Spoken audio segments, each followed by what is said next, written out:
Matéria de 22 de novembro de 2004 do portal Caderno 7 do amigo Marcelo Ribeiro. Queda na educação. Governo do Rio Grande do Sul divulga queda no desempenho educacional de São Gabriel em índice estadual. São Gabriel despenca no IMERS 2023, caindo da 322 aqui. Eu não vou me atrever a fazer o número ordinário aqui, o ordinal, né? Para 470, posição entre 492 municípios. Ou seja, melhor do que apenas 22 municípios nesse universo de 492 municípios. A pontuação caiu de 56,33 para 46,20, segundo o índice que avalia o desempenho escolar do Rio Grande do Sul. Dados estão à disposição publicamente na internet, ou seja, no site do governo do estado do Rio Grande do Sul. Esse indicador aqui, ele é importante porque ele determina também o repasse do governo do estado para o município. Quanto melhor o desempenho do município, maior o repasse. Quanto pior, menor o repasse. O que para mim já parece uma inconsistência no nascimento. Já nasce errado por aí. Se o município não teve um bom desempenho, não é cortando recurso que tu vai ajudar o município a sair dessa realidade. Mas antes da gente debater propriamente essa questão orçamentária e de custeio da educação, eu quero entender por que o nosso município despencou tanto assim no IMERS. Bom, Lembrando que o Jojo acabou de fazer uma participação importante de 2022, aqui 2021, 2022. Sobre o IDEB, né? Sobre o IDEB. Que aí é uma outra avaliação, né? E o IMERS nos bota lá embaixo. Essas avaliações externas, elas já existem há muito tempo, né? Ela é uma prática que em nível nacional foi implantada a partir de políticas, na verdade, internacionais, e que, de certa forma, obrigam os países para... principalmente a busca de recursos internacionais para índices que mostrem uma certa evolução, né, em todas as áreas e inclusive na educação. Então as avaliações externas, elas vieram e ficaram, né? Porém, a avaliação externa, ela é muito debatida, né? Principalmente no cenário educacional. As universidades debatem muito, né? Qual o real impacto dessas avaliações externas, né? Ela dá um impacto positivo se o número for bom para a comunidade, mas totalmente negativo, né? Quando o índice não é bom, como é o caso que foi apresentado aqui em São Gabriel, né? No cenário inicial, eu apresento que as avaliações externas, elas são muito discutidas, né? Como elas foram elaboradas, para quem que elas foram elaboradas, será que elas consideraram o que, de fato, São Gabriel, por exemplo, vem construindo enquanto educação, né? Isso é até uma opinião, né, do professor Eduardo em relação às avaliações externas. Num contexto, uma avaliação mais, então, no real dos dados, né? Primeiro que, num olhar inicial, a gente se assusta, né? Como assim a gente perdeu tantas posições, né? E tendo um índice que rebaixou de 56% para 48%, né? De certa forma, surge um sinal de alerta, né? Que a gente não pode desmerecer isso, né? A gente tem que identificar o que aconteceu. E daí entra aquela questão de vários fatores que foram considerados na hora da avaliação. Primeiro, que até nós vimos inicialmente aqui, que ele avalia segundo, quinto e nono ano nas matérias, nos componentes curriculares de matemática e português. Então, ela deixa de fora vários outros componentes curriculares também, né? Eu não tive acesso, de fato, à prova, né? Não li, não analisei ela para saber se ela estava de acordo com a realidade daqui de São Gabriel ou da região da campanha, porque eu sei que alguns municípios da região melhoraram, mas outros também despencaram, né, em relação à nota.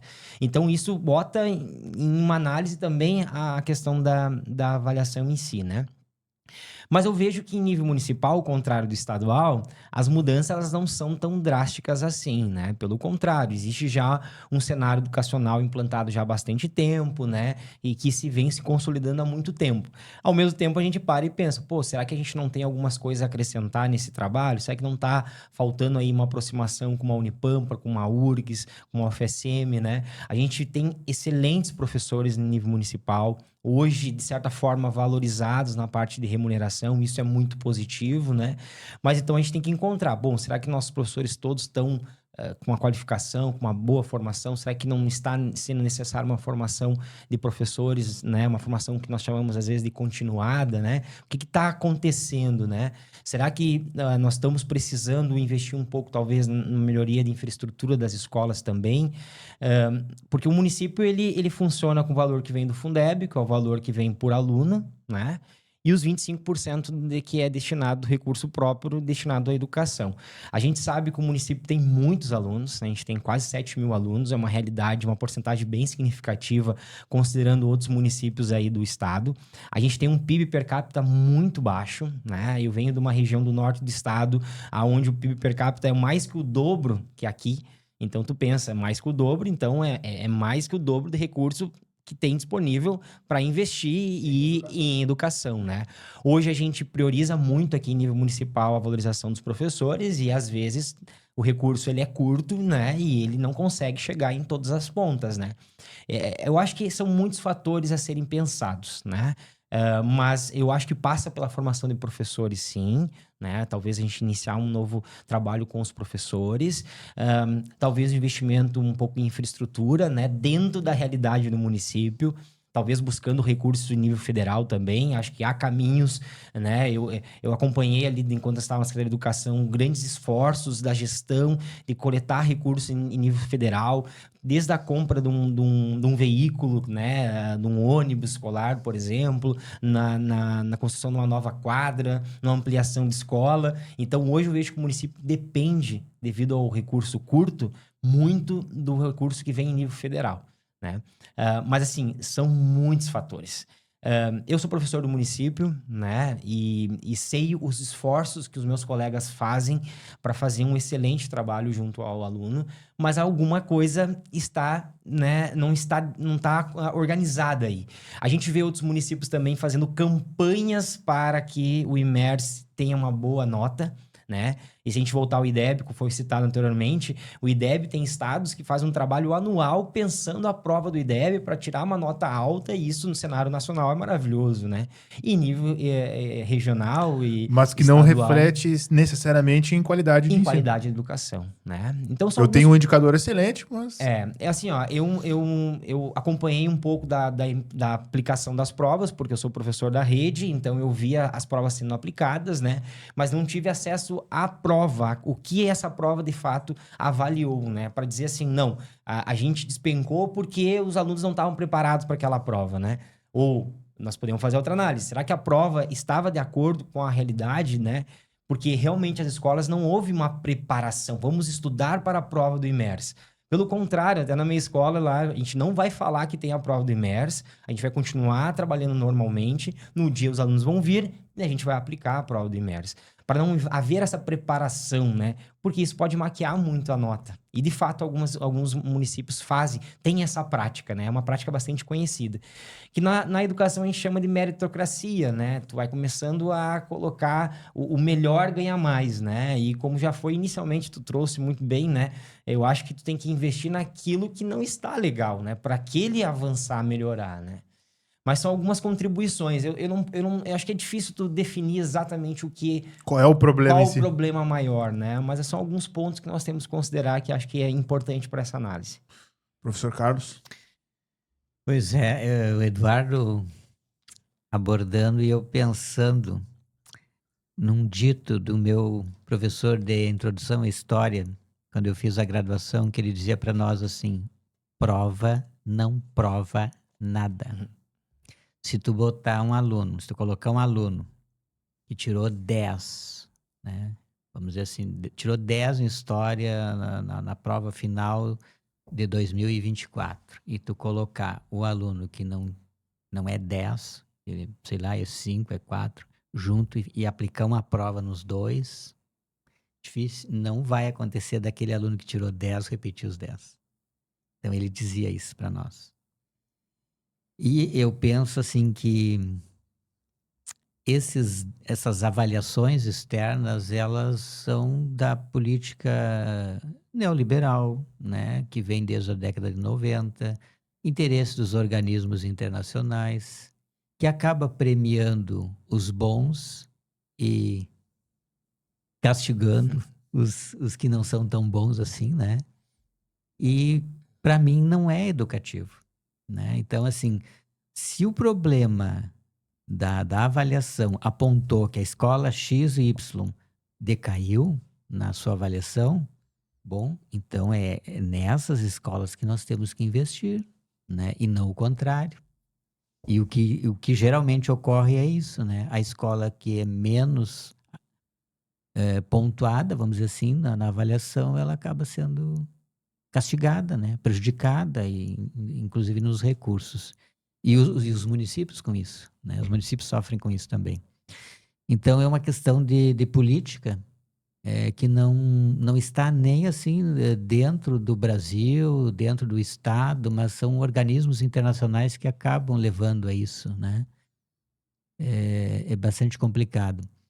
Como disse o Eduardo, assim, elas avaliam tão somente o conhecimento que o aluno tem de português e matemática, né? Geralmente, SAERS, todas essas avaliações externas aí, eles querem saber de português e matemática. Só para fazer um parêntese, hoje eu conversava com uma educadora argentina, professora de literatura em Córdoba, na Argentina, e ela dizia para mim assim que a situação na Argentina é de muita também perda na área da qualidade da educação, que os alunos são aprovados sem o básico, não sabem ler, não sabem refletir. Então, assim, aquele aluno que lê, que interpreta, que relaciona, que sintetiza, né? É uma dificuldade hoje tu ter esse tipo de aluno. E a gente sabe que não é só na Argentina, não é só no Brasil, é uma questão que está do mundo, né? Por Aí quê? para justificar a Porque meritocracia, para talvez. justificar, né? Então, justamente essa meritocracia.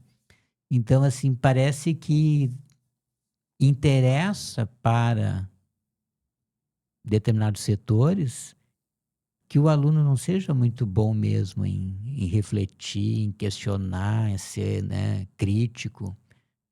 Quanto menos, melhor. Então, parece que tudo vem para justamente manter esse nível, né? E não para modificar.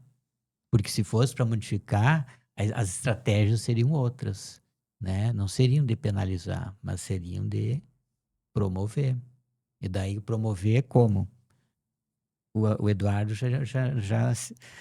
já matou a charada, né? Uma das coisas que passa pela qualidade da educação é a formação de professores, né?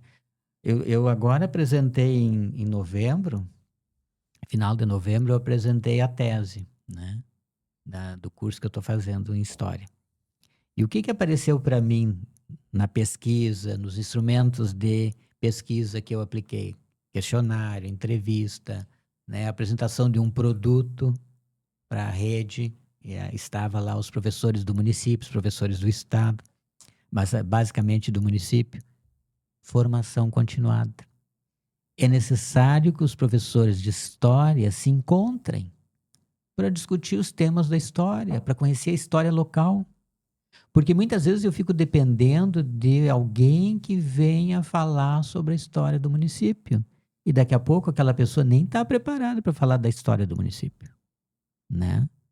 A mesma coisa vai acontecer com o pessoal da geografia. Eles precisam ter um encontro dos professores de geografia para discutir os temas da geografia. Tem novas pesquisas sendo desenvolvidas. O que tem de novo na geografia, né? Na matemática, nas linguagens, o que está surgindo hoje de novo? Que novas metodologias eu posso estar aplicando com os meus alunos? Porque, assim, a coisa está avançando a milhão, né? Eu lembro, assim, que quando eu entrei no curso de pós em gestão educacional, ali em 2000, no ano 2000, a grande questão para nós aquela vez era o bug do milênio, vocês devem lembrar. Os anos 2000, os computadores não os iam... computadores vão zerar tudo, e aí a gente voltou, né? uma virada do milênio, e o que aconteceu? Seguiu tudo funcionando. E realmente houve um bug, né? Eu digo que realmente houve um bug do milênio, porque a internet disparou assombrosamente. Isso aqui não existia no ano 2000. Eu hoje carrego um celular em que eu tenho acesso a tudo, né? Eu posso entrar nas bibliotecas virtuais, nas páginas das universidades, eu posso entrar na biblioteca de Roma, no Arquivo Nacional, eu posso entrar no Arquivo Nacional da Espanha, nos arquivos da Universidade da Salamanca. Gente, isso não existia no ano 2000. Então, assim, eu outro dia escutei de um professor, e aí talvez a gente vai entrar nessa questão, de que não pode proibir o uso do celular, né? Realmente, isso aqui pode ser um recurso de pesquisa excelente, né? Mas vamos ver como é que vai ser esse trabalho, como é que vai ser o trabalho pedagógico disso aqui em sala de aula. E até para isso, nós precisamos dar formação continuada ou educação continuada para os nossos professores da rede, porque nós somos de uma geração que não foi criada com tecnologia digital, né? Nós somos do GUSP-GIS, como você diz, né? A mudança de comportamento, a mudança cultural de uma geração para outra é abissal agora, né? Imensa. As crianças agora de 5, 6 anos, ou até menos, elas já nascem com isso aqui na mão. E nós, professores, a maioria de nós, porque eu sou daquela geração que pegou essa mudança toda, né? O Eduardo é mais jovem que eu e já está anos-luz na minha frente. Mas nós somos, a maioria dos professores que eu vejo assim na rede, a gente ainda vem daquele período do GUSP-GIS, né? E nós passamos por toda essa modernização, vamos dizer assim, essa modernidade tecnológica que não existia, né? Então, é preciso que a gente dê formação continuada, educação continuada aos professores, é preciso que se pense em novas metodologias, e aí, de repente, vai surgir alguém e dizer assim, as metodologias ativas. Novamente, eu vou dizer, vinho velho em pipa nova, porque isso aí é uma coisa que já existia. Só fazendo uma leve observação aqui, né? Eu vi que vocês dois tangenciaram a resposta do nosso desempenho aqui a nível local, do IMERS, a questão da necessidade de qualificação da mão de obra, do nosso professor e da nossa professora. Nesse sentido, por que o mesmo argumento não poderia valer para o governo do estado, por exemplo, quando da portaria? Né? Então, não parece assim que para a gente, o nosso problema, do nosso desempenho no indicador, ok, eu não sei qual é que foi o teor da prova, não sei se foi condizente com a nossa realidade, é só português e matemática, daqui a um pouco se tivesse uma outra área de conhecimento, talvez o nosso desempenho fosse melhor. Tudo isso, a gente pode avaliar a métrica, a gente pode criticar a métrica. O fato é que o resultado está aí, está posto, e ele vai gerar as consequências dele. O que a gente, a nível local... Porque eu me preocupo realmente assim, com essa questão da educação. Porque na minha cabeça não existe a gente debater futuro, progresso, desenvolvimento, crescimento, amadurecimento, sem falar de educação. Quem está lapidando as futuras gerações está lá dentro da escola. Então, assim, a gente tem uma série de coisas que são enaltecidas pelo município, como o uniforme escolar, como a escola cívico-militar, também outras questões como o material escolar, tudo isso é enaltecido pelo município como uma conquista do município e principalmente o piso nacional do magistério. Isso o município propaga em alto bom tom, se envaidece disso, e eu acho que tem que se envaidecer mesmo de conseguir cumprir o piso nacional do magistério. Nosso profissional de educação recebe, não vou dizer que bem, mas pelo menos o mínimo que a lei exige, né? A gente sabe de inúmeros municípios, até mesmo da região, que não pagam o piso nacional do magistério, por exemplo. Mas o ambiente escolar, a nossa realidade, né? Não só a questão do professor, mas a forma como a gente está lidando com a educação é somente o material escolar, que é o importante, é somente o uniforme que resolve o nosso problema? Será que a gente não está atacando aquilo que realmente seria importante? Bom, essas políticas, né, eram políticas de governo que acabou se tornando políticas implantadas a nível municipal, né, que é a questão do material escolar, do uniforme, né, e que é uma política importante considerando, né, uma democratização da escola, né, tu evitando que existe a comparação entre aquele que tem mais e que tem aquele que tem menos, em questão de recurso, de dinheiro, né, dentro da sala de aula, porque a gente sabe que existe uma diversidade muito grande, né. Eu acho que o município faz muitos esforços e acho que tem que, sim, vai descer, né, dessas conquistas, né? E que demanda um recurso muito alto, né? A gente sabe que a porcentagem de recurso que vai, principalmente material escolar, uniforme, são valores bastante significativos, né? Mas uma vez implantado, né, a comunidade pede. Né? Então, hoje, se tu pensar, bom, vamos investir em outra área, vamos realocar esse investimento em outra área, considerando que a quantidade de recursos que vem ao município até vai diminuir agora, né? Infelizmente. Infelizmente. E até, só mudando um pouco, porque a gente tem que falar em recursos, né? Quando a gente fala em gestão, a gente tem que falar em recurso. Saiu uma notícia na GZH agora no final do ano, que São Gabriel estava entre os 10 municípios com dificuldade de fechar suas finanças no final do ano, né? O que é isso? O município investe, ele gasta e ele precisa de dinheiro, né? Ele tem que pagar credores, tem que pagar serviços, tem que pagar o funcionalismo, né? Que é uma máquina gigante e tu precisa de recurso para isso, né? Bom, uma vez posto essas conquistas, né? Como é que tu vai realocar esse recurso para outras áreas ou para outras questões? É muito complicado isso em nível de debate público, né? Tu teria que fazer uma audiência pública para readequar. Bom, vamos pegar esse recurso, está sendo positivo ou negativo? Que de fato acho que nunca foi avaliado, né? A implantação do uniforme, do material escolar, uma avaliação com a comunidade local para saber se o impacto é positivo Só fazer ou um parênteses negativo. aqui, antes que as pessoas me crucifiquem aqui, eu não sou contra o material didático, pelo contrário, sou totalmente favorável, também não sou contra o uniforme escolar. A gente sabe, vou pegar um gancho da tua própria fala, tu vem de uma outra região do estado em que a renda per capita da tua região Muito é maior. mais do que o dobro Mais da que o nossa dobro aqui. daqui. Importante registrar, a região da Campanha, a fronteira oeste do estado do Rio Grande do Sul, uma região extremamente pobre. Extremamente pobre.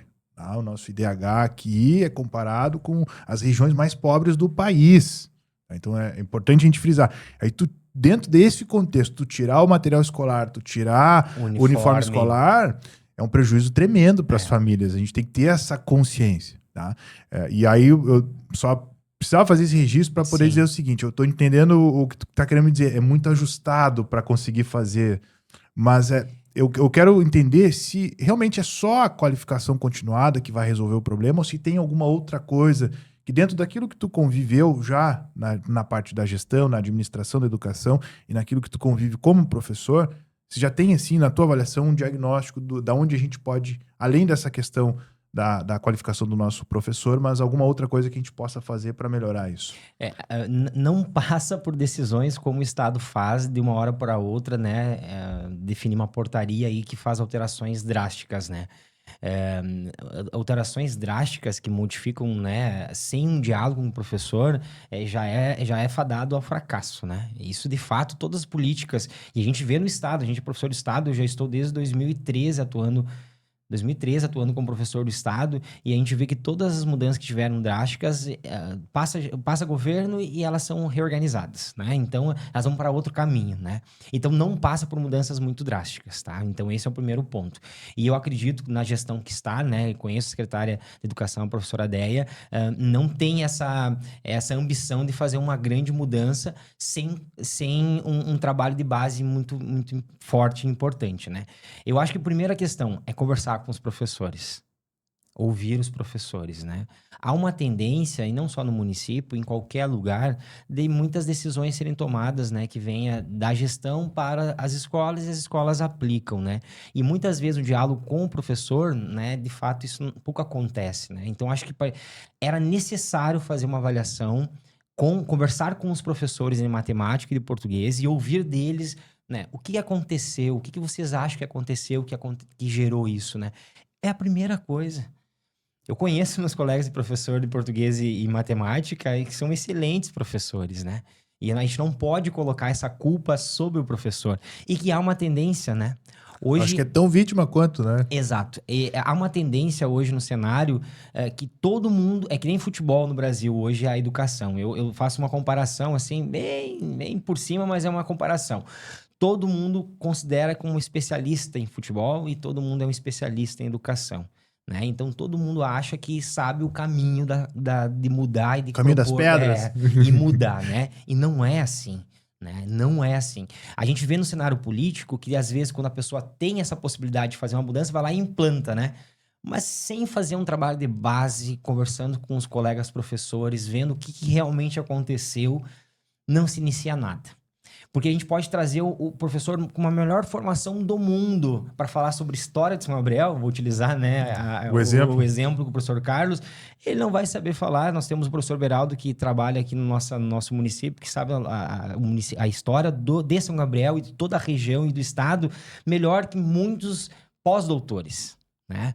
Então, assim, a gente tem que começar com a base. Chegar aos professores, a gente tem nós temos 550 professores na rede, conversar com os nossos colegas e a gente começar a encontrar caminhos, aonde nós estamos errando, aonde a gente acertou, o que aconteceu, né? E começar a trilhar a possibilidade. Não, nós estamos com dificuldade de avaliar. Então a gente encontra dentro do cenário, né, regional, junto da Unipam, para o UFSM, alguém que possa falar sobre avaliação. Não, mas a questão é curricular, né? Foi implantada a BNCC em nível nacional, foi a RCG, tá? Mas que trabalho a gente fez para debater o nosso currículo? Foi debatido, a gente encontrou qual é o melhor caminho curricular para o nosso município. Então, acho que tem algumas coisas que deverão ser trabalhadas que vai gerar tempo, né? Isso não se faz em pouco tempo. Acho que aqui chegamos num ponto importante, né, professora? A questão do nosso currículo, do nosso planejamento. Uhum. O Eduardo estava falando e eu lembrei de uma formação que teve na Unipampa. Acho que foi um curso de especialização que teve aqui no Campus São Gabriel, em que a professora Franciele Brizola, que hoje é nossa vice-reitora, ela ministrou uma disciplina, ela veio fazer uma fala aqui para os alunos, né, o pessoal da pós-graduação, em que ela dizia assim, ela trouxe o exemplo de uma escola lá do município X, em que essa escola tinha um alto índice de desempenho nessas avaliações externas. E qual foi o caminho que essa escola encontrou para eles se saírem bem na avaliação? Eles colocaram objetivo para os alunos. E eu tenho conversado com alguns colegas e eu vejo que a gente peca muito, que a gente falha muito nisso aí. A escola que traça um objetivo, por exemplo, o nosso objetivo é formar os alunos para o vestibular. Essa é a nossa, entendeu? O aluno tem aquilo como objetivo. Então, toda a construção curricular, a formação, vai ser para aquilo. O nosso objetivo é formar os alunos para passarem no concurso da ESA, vamos dizer assim. Então, o objetivo da escola é esse. Nós vamos trabalhar para formar... Então, quando a escola tem um objetivo e ela coloca isso para os alunos, é um fator de sucesso na avaliação, sabe? Porque nós mesmos, né? Nós mesmos, se a gente não tiver um objetivo, a gente fica perdido. Eu tô fazendo o que aqui? Né? Por que eu tô aqui? Constantemente os alunos colocam isso pra gente. Tá, mas estudar para quê? Se o cara que nem é formado vai ali, trabalha e ganha. Porque eles têm aquela ilusão assim de que tu não precisa fazer grande esforço para ganhar muito, né? Então, assim, passa por uma discussão ética, né? Passa por uma discussão sobre profissionalização, sobre fazer aquilo que tu gosta. Porque não é só a questão também do din-din, né? Eu tenho que ganhar milhões. Não. Tu tem que fazer aquilo que tu gosta. Mas tu tem que ser um bom profissional, né? A gente está cheio de maus profissionais em qualquer área, né? A gente vê várias situações aí. Tanto no magistério, seja advogado, seja médico, né? 2 e 3 aparece uma situação. Então, é a pessoa fazer aquilo que gosta e ser um bom profissional, né? Uma pessoa capacitada, competente e para Realizada. isso, realizada profissionalmente, né? E para isso a escola tem uma grande missão que é colocar no aluno objetivo. Então, tu tem por um lado formação continuada para os teus profissionais de educação e aí não é só formar professores. Eu entendo que tu tem que formar quem está dentro da escola. A gente entrou nessa questão ética e tal, né? Por exemplo, a merendeira, a colega que trabalha na merenda, ela é uma profissional da educação. Ela tem que se dar conta disso também, né? Então, quando ela está ali no refeitório, servindo a merenda para os estudantes, ela está também em um espaço educativo, né? Então, assim, desde às vezes chamar a atenção do aluno, e a forma como vai chamar a atenção, não é simplesmente chegar e dar uma patada no aluno. Faz parte da formação Faz também, né? parte da formação, tratar com educação, né? E aí seguindo uma linha freiriana com amorosidade, com respeito. Lembro né? muito da Mara lá no Polivalente, na Então, nossa assim, merendeira lá. a gente precisa desses profissionais capacitados, né? E para isso tem que ter formação.